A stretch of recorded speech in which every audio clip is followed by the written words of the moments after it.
My name's Claire Arnold and I'm from Moncton School. I come from all angles, I suppose, really, because when I worked at Moncton School originally, I had no qualifications myself. So I've had children in the school. I went to the school myself as a little one. Like I said, I left school without any qualifications. So I was part of the adult learning started in Moncton School. As a learning support assistant, the head teacher asked me would I get involved in trying to get parents in to do some of the taster courses. In the beginning there wasn't many, but it was quite hard actually, because we just thought we'd put posters out and things like that and that parents would come flocking in, but we soon realised they don't do that. So it was a lot of going out, speaking to the parents and things. And then I myself then, I think as I started with the adult education, started thinking, I should be getting educated myself too. So I sort of went along the journey with the adults, and well, as you can see now, I'm the teacher in charge of the primary project at Moncton School. So I went all the way from starting off in the lower classes all the way up to do my 3 GCSEs in Moncton School. I also then did the degree that they're talking about, and I'll go on to that, the degree in education and social inclusion, but I travelled to Carmarthen, which was a sort of three quarters of an hour commute on a Saturday and evenings, which was difficult because I had young children myself, and it was only for my husband supporting me that I could do that journey. And then I arranged them with Trinity to come down, and I said, if I can get enough students, will you come and deliver the degree at Moncton School? So it was hard work because I had to go out and convince people, some people that had not even done a GCSE, that come on, let's have a go with this degree, but I managed it somehow. And so everybody did the degree, and that's how it really started. And then I went on, and I've won the award in 2015 with NIACE, so they were then the Learning and Work Institute for the Learner Progression Award. And like I say, now I'm a qualified teacher, and I'm just recently been made the teacher in charge at the primary project, which is the secondary age children, Gypsy Traveller children, which are based within the primary school. So and I'll just tell you a bit about Moncton now. Is it the top one, is it? The two that to one. that. Right, so Moncton School, a primary school in Moncton, is quite a unique school. We've got 50% of children entitled to free school meals, 49% of children have additional learning needs. There are 2 additional learning needs units within the school, and this is where I am now. I'm 30% of Gypsy Traveller children attend the school, and we've also got the Gypsy Traveller unit for secondary age pupils, where we've got 21 children on roll now that wouldn't go on to secondary school, to be honest. They would have, years ago, at the age of 11, a Gypsy Traveller education stopped.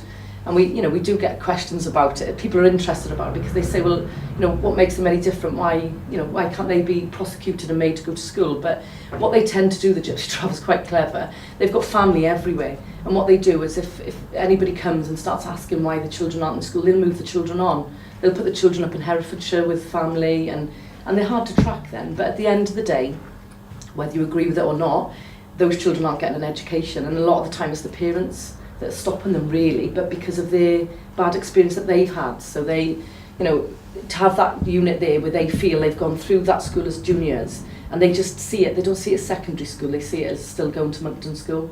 And because that trust has been built up, that's why we have the secondary age pupils there on site in the primary school. The impact, obviously, a lot of you know all this, with the deprivation in Moncton is that lack of self-esteem with adults and the children, lack of aspiration, underachievement in school, and this is where the head teacher now is really passionate, because they try everything all the time. There's always new interventions coming in with education to up the skills of the children and the achievement. But this was one area where she felt, let's give it a go. It's not going to happen overnight, but if we start trying to engage with the parents more and educating them, let's see if that impacts on the education of the children, and it has, as I'll show you now. So, I don't know what that one is. So, Launch Learning is our adult education within Moncton School. We started off, like Shelley said on the video, as Springboard, which was the local authority, had money from, I think it was Objective 1 in the beginning, and Communities First, and that's how we sort of ran it. We're down to a shoestring, really, because we run it off the PDG grant, the Pupil Deprivation Grant, and up until recently, Communities First, which is obviously disbanded now, but we've got the legacy fund now that's come from that instead. So we were about the same as we were with Communities First anyway. So Launch Learning, Launch's mission statement. Launch provides learning, adult education in the community. Accredited courses are available and designed to remove barriers so that people in the community gain the confidence and skills to find employment. we did find with Springboard, it was brilliant for a couple of years, but they got to a certain point and it was very, family learning, great, all these things, but they didn't go on to the next bit. And we had a lot of parents that were asking, for higher courses, which I think sometimes, because I was guilty of it when we were first there, you just assume that everybody's a low level in that community because it's a deprived community. And really, there was girls that we knew had left school at the age of 14, 15 pregnant, but were very high achievers. So they found the lower courses too easy. So accreditation to me is important. You've always got to have the hook courses, don't get me wrong. And family learning is always one of those that it just works, but yeah, you've got to have the accreditation. So partnership working for us is very important, especially from a funding point of view, because we couldn't put on degrees and things like that without the support of Trinity University. They come down, they deliver it. I mean, it's great for them too, because they're obviously hitting targets that they need to be engaging with deprived communities, so it works both ways. We find with the school closes at 3:30. It's got every facility in that building to carry on educating. You've got all the whiteboards, the computers, you've got everything. It just seems crazy to close that facility when, you could be putting education in there for adults. So that's what we do. So that's, so this is some of the organisations. Like I say, that's just recently changed, the community's first one, so this needs updating. Things are changing all the time. How do we engage with our parents? Well, we researched what the parents wanted firstly, because with the authority they did seem to say, these are the courses we're going to put on, and they were for all the communities. But they don't all fit every community, You have to go out and speak to the parents, so, what kind of course would you like to do? Sometimes, they'd ask for hairdressing, beauty, the things that were easy, but that was just to get their confidence, and they've gone on to do degrees and things now. So providing creche is hugely important, because without that they just can't come. Most of the people we engage with have got children, they've got families, so creche is extremely important, and that can be difficult in itself, funding that, but we found a way, but I'll go on to that now. We use local venues. There's some now that obviously we run things in the school, and then we found some things work better out of the school. So we've got a community centre on the village green, and we run things like the site safety and all that, because it tends to be all men, and it's hard sometimes with safeguarding and things with being in the school. So some things work better out, and some people, they don't want to go to school either. They've had a bad experience themselves, so.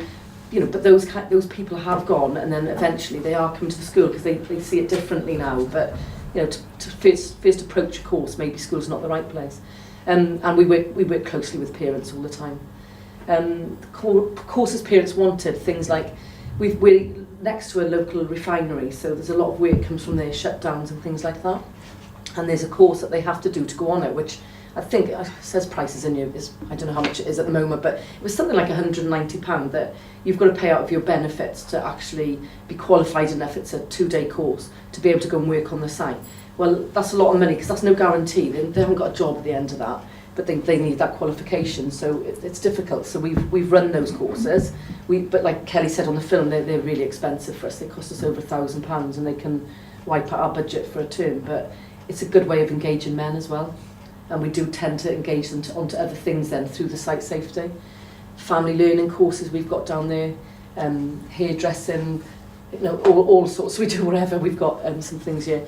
So courses now offered. We've got a foundation degree and a BA degree offered through Trinity St David, which is held at Mountain School.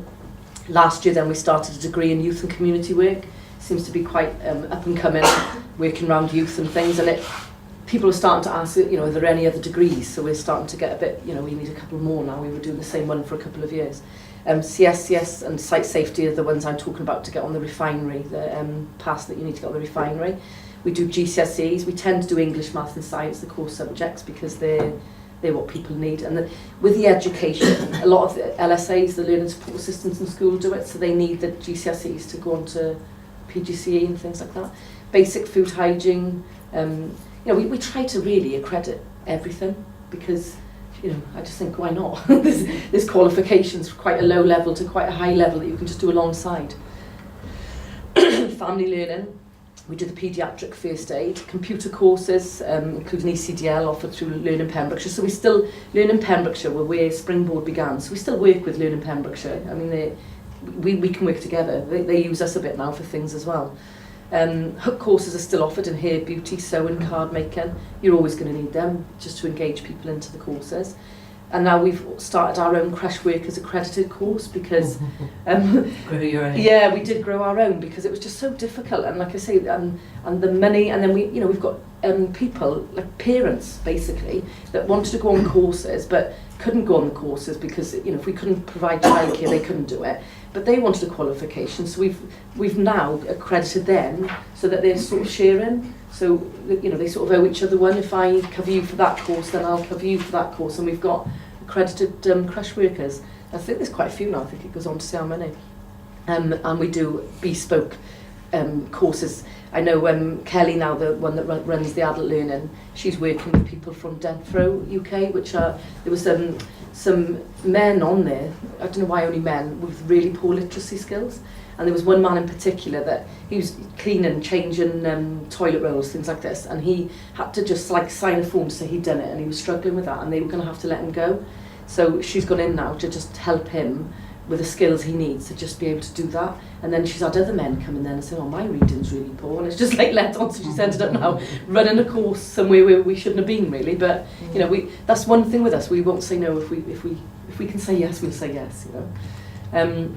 And our success has been site safety would normally cost an individual 170, where we've had 20 participants securing local jobs on the local refinery. To be honest, this is a bit out of date now, so I think there's probably double that now in the last year or two. Hook courses have led to 8 of the Gypsy Traveller women requesting literacy classes just by sitting there and doing hairdressing or whatever they asked for. So they start talking, oh yeah, I was rubbish in school, yeah, I can't, and that led to a literacy class, which that's great to have 8 Gypsy women on there. They're quite distrusting sometimes of schools. So we've got 4 year groups now studying for the degree. So it's like when I come up my class at night, my class is used as a majority for the university courses, and it's like they just all pile in, and I'm like kicked out by 4:45, which is nice actually. But yeah, and it's just like a different world starts. All the kids go, you have all the kids shouting and whatever and noise of school. They go, and then come the adults and they're talking, well, have you done your assignment? And it's just great. And the kids think, they say, oh, my mum's going to university tonight. But it's great. So free creche facilities are provided. I mean, like I say, we've got it all there, so why not? Parents are now enrolled on the foundation degree. Qualified creche workers, there we are, over 35 have been trained now as creche workers. We're actually having other schools now phoning us and asking us, do we have a creche that they can have? So that, we could start actually charging for it now, I think. So, yeah, and really, I mean, this was the whole reason why the head teacher was so much behind it, was the impact now on attendance and attainment. It's huge. You can see it for yourself. There it is. It's great. And you've got to have a head teacher of a school that's really passionate, and the ethos. I mean, it comes from the top down, and because she opens the doors. Because I often think she doesn't have to. She doesn't get paid anymore. She doesn't, and sometimes there are things that will happen. Teachers will complain, oh, they've left my computers on last night. But the head teacher will say, well, she'll talk and she'll just solve it. It's not a problem. Nothing's a problem. It's not adult education unless we're all together, and that's the way it works. So so that's the impact on attendance.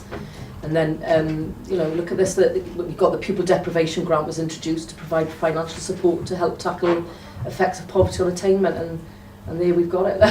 It's huge, to go from 22.2% of free school meals in 2010. We had 66.7 non-free school meals. I mean, look at the change to 2017 when we've gone from 22.2 to 76.5 are reaching their attainment level.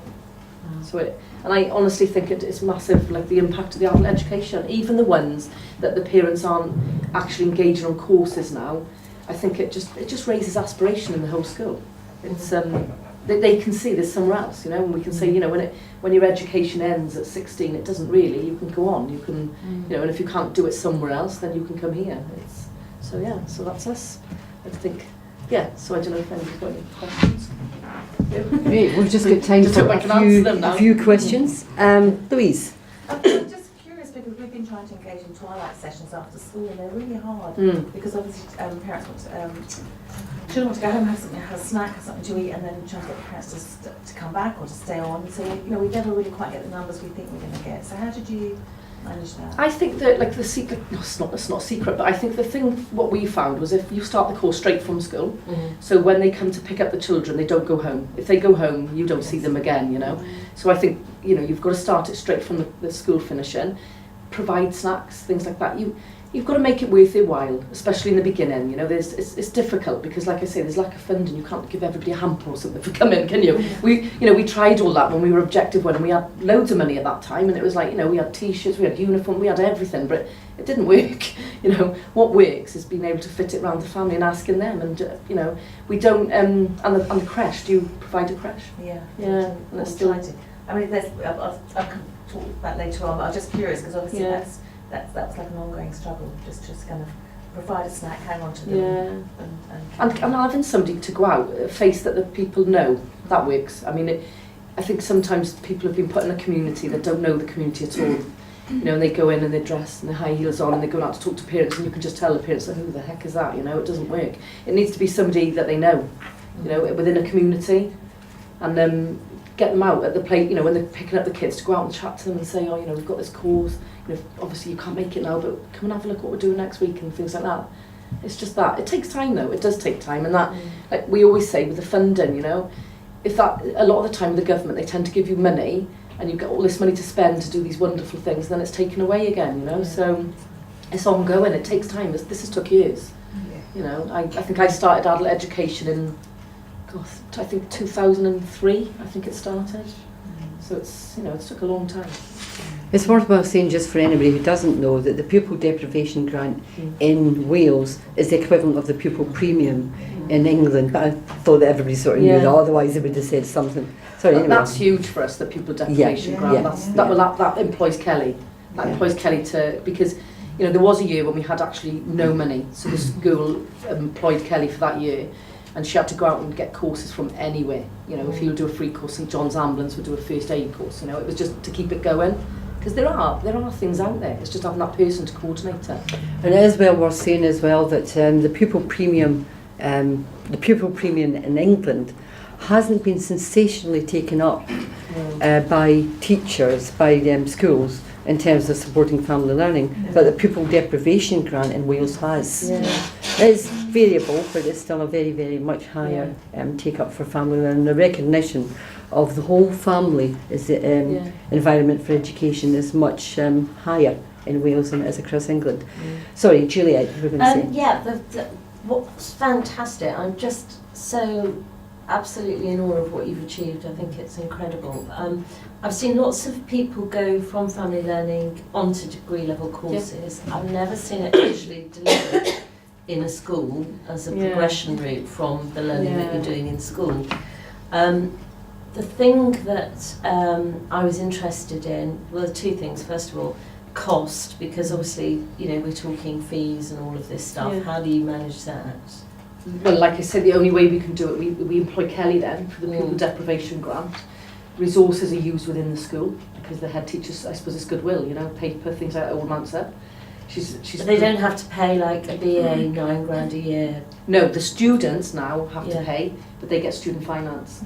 And they've got to earn, is it 21,000 before they pay student finance back? Yes. So that's how we work. But that doesn't create a kind of psychological barrier for them, thinking they're mounting up It's debt. only just come in actually the last couple of years, because for a long time Trinity did it for free.